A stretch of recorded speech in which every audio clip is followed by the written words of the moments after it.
a esperança é do Mestre.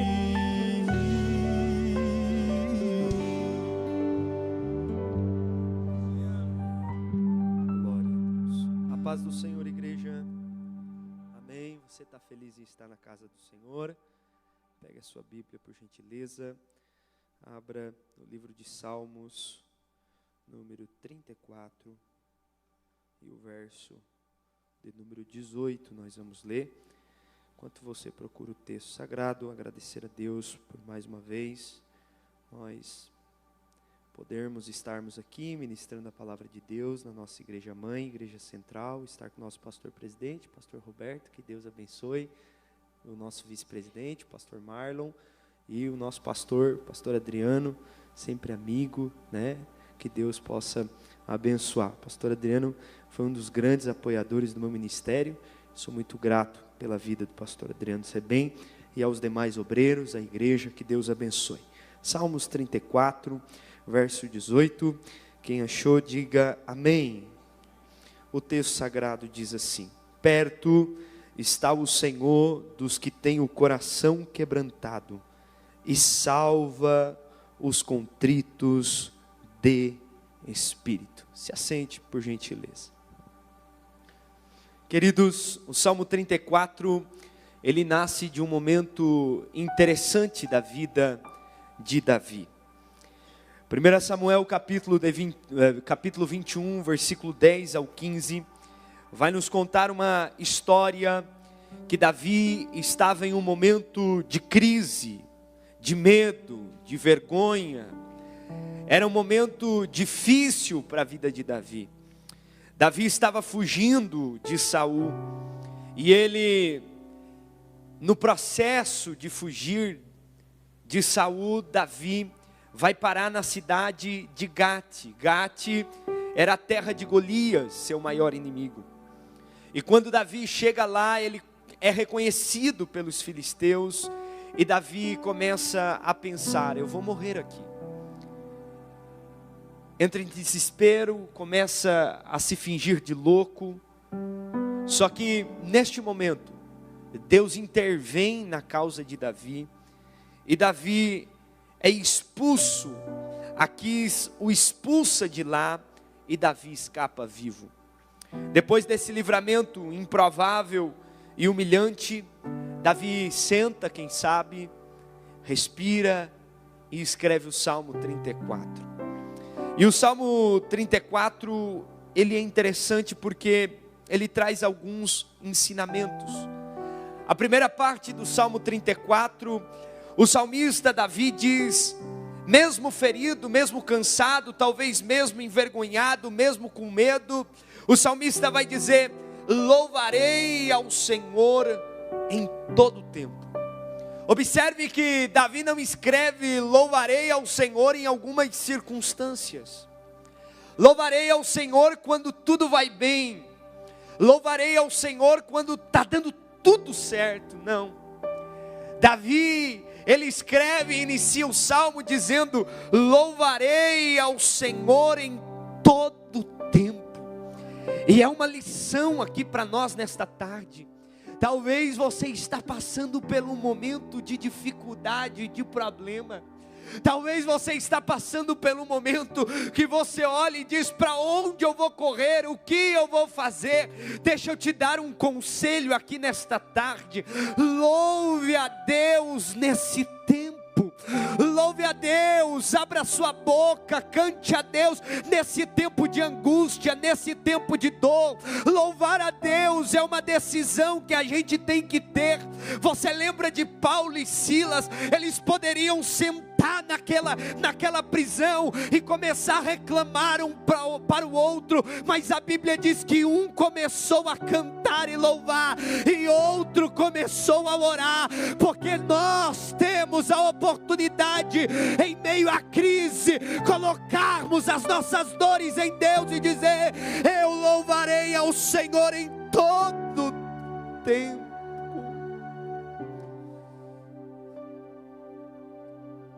Davi diz: o meu louvor, ou o seu louvor, estará continuamente na minha boca. Neste ano, meu irmão, assim como Davi, nós também enfrentaremos. Nós já estamos em março, já enfrentamos algumas lutas, alguns desafios. Mas Davi nos ensina uma coisa, que o louvor é uma decisão e não uma emoção. Você tem que decidir. Davi já tinha enfrentado o leão, Davi já tinha enfrentado o urso, Davi já tinha enfrentado o próprio Golias, mas agora ele está na mão dos filisteus, e mesmo assim ele declara, mesmo diante da morte, ele diz: eu vou louvar alto, todo mundo vai ouvir, a dor não vai me parar, a guerra não vai me calar a minha adoração. Irmão, você tem duas coisas para fazer no meio dessa luta, dessa guerra. Ou você senta e fica aí de birra, dizendo: eu não vou sair daqui, nada vai dar certo, eu não vou conseguir. Ou você levanta e se posiciona na presença de Deus e diz: eu vou abrir a boca, eu vou louvar, eu vou agradecer, eu vou dizer que Deus está no controle de tudo. Davi só não louva. Do verso 3 ao 6, Davi faz um convite. Ele diz: engrandecei ao Senhor comigo, e juntos exaltaremos ao Senhor. Davi decide a não cantar sozinho. Ele chama os companheiros, as pessoas que estavam por perto, e disse: engrandecei ao Senhor comigo, buscai ao Senhor, busquei ao Senhor, e Ele me respondeu. Davi está dizendo: sabe qual o motivo que nós temos a certeza que temos que buscar ao Senhor? É que é a certeza que quando buscamos, não ficamos sem respostas. Deus sempre tem uma resposta para a sua igreja. Talvez você está dizendo: parece que Deus não fala comigo. Há uma resposta de Deus para você esta noite. Eu estou lhe ouvindo, eu estou do teu lado, eu estou com você. Busque ao Senhor, porque Ele responde. O próprio Jesus vai dizer: batei na porta, e a porta vai se abrir. E aí Davi vai falar algo muito interessante, do verso 3 ao 6. Ele vai dizer: o Senhor me respondeu, e Ele me livrou. Olha, livrou-me de todos os meus temores ou medos. Observe que quando Davi chegou em Gade, Davi talvez não viu espada, porque o texto não diz. Davi, quando olha para os filisteus, ele tem medo, e ele diz: eu vou morrer. Mas ninguém tinha batido nele ainda, ninguém tinha ameaçado ele ainda. Sabe por quê? Porque o medo faz a gente ver aquilo que não existe. O medo faz a gente ver aquilo que não tem. Você lembra de Jonas? Sabe por que Jonas não vai para a cidade aonde Deus lhe mandou? Por causa do medo. Ele disse: eles vão me matar lá, vão me comer vivo. Como que eu vou para lá? Eu vou fugir, eu vou desobedecer. Você lembra dos discípulos? Eles estão no barco, e de repente um homem começa a andar na água. E quem era? Era Jesus. E eles começam a dizer: é um fantasma. Porque o medo faz a gente ver aquilo que não existe. O que é que o medo tem feito você ver? O medo é uma das coisas que mais tem atingido a geração atual. Pessoas que têm medo de viver, pessoas que não têm mais relacionamento social porque tem medo. Talvez você está aqui e você está com muito medo. Jovens que não querem mais ter filhos porque tem medo de gerar. Homens, mulheres que passaram por traições, que sofreram e têm medo de perdoar. O medo faz a gente ir para lugares que não é o propósito de Deus. O medo faz a gente estagnar, parar. Só que quando Davi escreve o Salmo 34, do verso 3 ao 6, Davi mais ou menos está querendo dizer isso: eu conheço o medo, mas também conheço Deus que me liberta do medo. Davi disse: Ele me livrou-me dos meus temores, Ele me livrou-me dos meus medos. E eu não sei o que você está fazendo aqui, esse culto às 5 horas da tarde, talvez com medo de viver, com medo, e você só vem para o culto. Eu vou lá para o culto, ouvir a palavra, vou chegar mais cedo e vou lá, e você chegou aqui, e Deus está dizendo para você: eu sou especialista em tirar o medo. Dá a tua mão para mim que eu seguro você, dá a tua mão para mim porque eu estou do teu lado, eu estou com você. Mas como que a gente vence o medo? É muito simples. O verso 5 responde: olharam para ele e foram iluminados, e os seus rostos não ficaram confundidos. Em outras traduções, contemplai-o e sereis iluminados. O único jeito de a gente vencer o medo e as dificuldades da vida é olhando para Cristo. Não tem outro jeito. Você lembra do que Paulo falou na carta aos Filipenses? Se não me foge da memória, quando ele diz: uma coisa eu faço, me esquecendo das coisas que para trás ficaram. Só que eu não vou ficar estagnado, parado, não. Eu vou prosseguindo, e eu vou olhando para o autor, para o meu alvo, para o autor e consumador da minha fé. Sabe por que você não tem mais caminhado? Sabe por que às vezes eu e você ficamos estagnados na vida? Porque nós estamos dando atenção para os barulhos que estão ao nosso redor, do que dar atenção para o nosso alvo, que é Cristo. Nós estamos dando barulho às coisas que estão sendo faladas, e não estamos mais olhando para o nosso alvo, que é Cristo. Mas deixa eu te dar um conselho aqui nesta tarde: levante a sua cabeça, mulher, levante a sua cabeça, homem, olhe para o alvo, que é Cristo. Nele não tem mancha, nele não tem dor, nele, nele não tem decepção. O nosso Cristo é perfeito. Podem falar, podem bater, quando olhamos para Cristo, nós temos a certeza da perfeição e do cuidado dele na nossa vida. Quando olhamos para Cristo, o que era a escuridão começa a ficar claro. Quando olhamos para Cristo, o que era confusão começa a ser direção. O que era dor começa a cicatrizar. O que era medo começa a se transformar em confiança. Sabe por quê? Porque a presença de Deus ilumina a nossa alma. E aí nós chegamos no verso 18, e aqui eu encerro. Davi dá outra lição para nós. Porque ele diz: perto está o Senhor dos que têm coração quebrantado, e salva os contritos de espírito. E quando nós estamos enfrentando guerras, todos nós que estamos aqui nesse templo, nós somos tentados a falar que Deus não está por perto. Estamos passando pela dor, pela crise. Cadê Deus?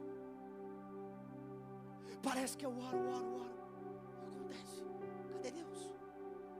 Você lembra de Elias? Elias vê o fogo do céu descer, vê as coisas acontecer. Jezabel começa a o perseguir. O homem fica com medo e vai para a caverna. Não, eu vou me esconder. Mas eu gosto do que o texto diz, porque o texto diz assim: ô Elias, o que tu fazes aqui? O texto não diz assim: o que tu fazes aí? Não, ele diz assim: o que tu fazes aqui? Sabe por quê? Porque no dia da nossa dor, no dia do luto, no dia da crise, o Senhor também está por perto. O Senhor está no meio da dor. O Senhor está no meio da dificuldade, do problema. Nós não servimos a um Deus que não se relaciona conosco. O nosso Deus não é aquele nosso amigo que só vai na nossa casa quando a conta bancária está cheia, quando tem picanha na mesa. Não, o nosso Deus é um Deus que está em todos os momentos, todas as horas, todas as circunstâncias. Olha, Davi sabia o que era ter medo. Davi sabia o que era ser traído, ser perseguido, ser humilhado na frente dos amigos, perder o controle da sua própria vida, porque estava na mão dos filisteus. E ele descobre uma verdade que muda a sua alma: quando você está quebrado, Deus também está por perto.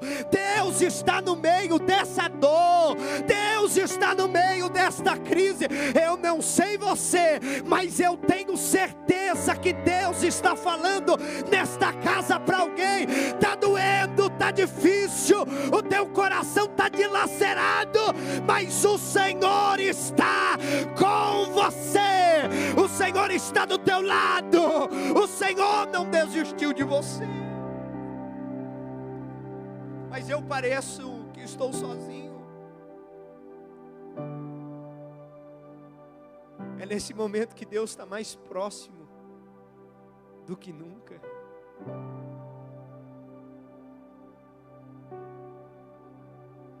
Mas eu pareço que não tem mais ninguém por mim, Gabriel. Deus está perto de você. Perto está o Senhor dos corações quebrantados. Aleluia. Davi descobre isso. E eu acho interessante que na nossa mente às vezes a gente pensa que Deus só está quando está tudo bem, quando nós estamos cheios de força, vencendo todas as dificuldades.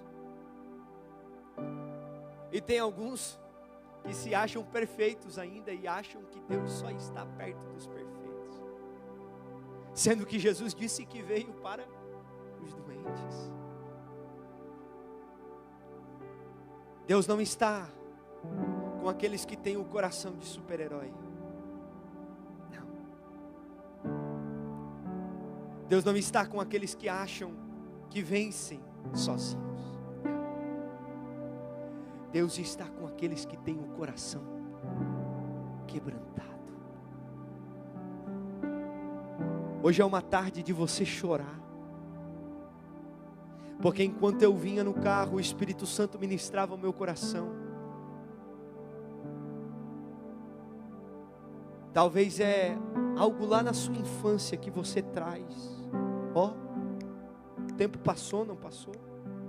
Chegou 40, chegou 50, chegou 20, 30. Mas você traz as crises, as dores. E parece que Deus não está por perto.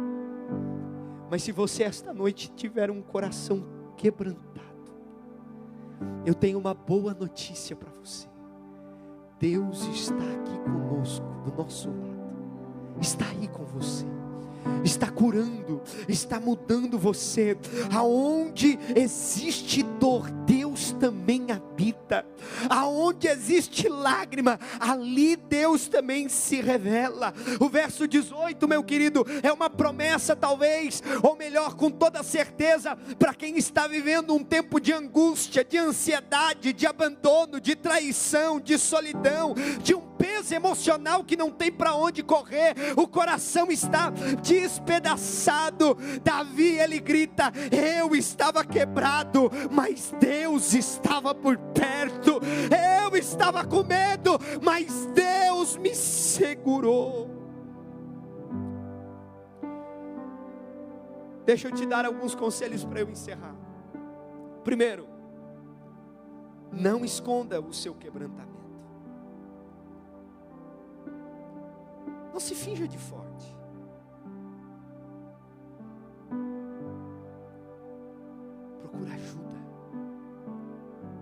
procure o pastor. Aqui vocês são bem servidos. Pastor Roberto, pastor Marlon, pastor Adriano. Não se finja de forte. Não esconda o seu quebrantamento. Deus trabalha exatamente aí. Segundo, o medo não é um sinal de fraqueza, mas é a oportunidade para você ver Deus agir ao teu favor. Terceiro, e eu considero essa tarefa uma das mais difíceis: louve a Deus antes da vitória. Porque louvar a Deus antes da vitória é ter certeza, é ter fé que ela virá. Está doendo, mas canta. Está sem dinheiro, mas canta. Está difícil, mas canta. Porque enquanto você canta, enquanto você ora, enquanto você busca, os céus começam a se abrir ao teu favor. Quarto, olhe para Cristo, e Ele irá iluminar e dar direção para você no meio da escuridão. Por último, não desanime. Você pode ter desafios, mas o teu Deus é maior do que todos eles. Posso orar por você? Fique em pé, por gentileza. Eu estou sentindo graça de Deus aqui. Eu quero orar por você que esta palavra falou. Eu quero orar por você que talvez está passando por um momento de luta, que olha para as situações e parece que não vai dar certo. Eu quero orar por você. Vem aqui na frente. Isso, vem aqui na frente. Vem aqui, isso. Deixa eu orar por você. Está vindo ali um casal. Se temos alguém que está afastado dos caminhos do Senhor aqui, ou aqui pela primeira vez, está aqui pela primeira vez, quer reconciliar com Jesus, vem aqui. Me dê essa oportunidade de eu orar pela sua vida. Só esse casal? Tem mais alguém? Não? Feche os teus olhos. Se puder, coloque a mão no seu coração. Amado e querido Deus, talvez chegou muitas pessoas aqui igual Davi, olhando para a situação da vida, olhando para os percalços da vida, e se perguntando para onde eu vou correr, o que eu vou fazer. Será que Deus está comigo? Mas o seu coração é um coração quebrantado. E a tua palavra esta tarde disse para nós que o Senhor está por perto daqueles que têm o coração quebrantado. O Senhor está aqui para curar, para restaurar. E eu quero lhe fazer um pedido, Senhor, como ministro da tua palavra. Aonde tiver um coração quebrantado aqui, renova, Senhor, com as tuas forças. Oh, porque o Senhor é o Deus renovador. A tua palavra já disse: oh, os teus discípulos, os teus filhos já deram exemplos para nós de momentos de fraquezas, de momentos de dor, de angústia, mas o Senhor esteve com eles. Quando eu penso que eu estou fraco, é aí que eu estou forte, porque o Senhor é comigo. Derrama da tua graça e da tua bênção sobre as nossas vidas, é a minha oração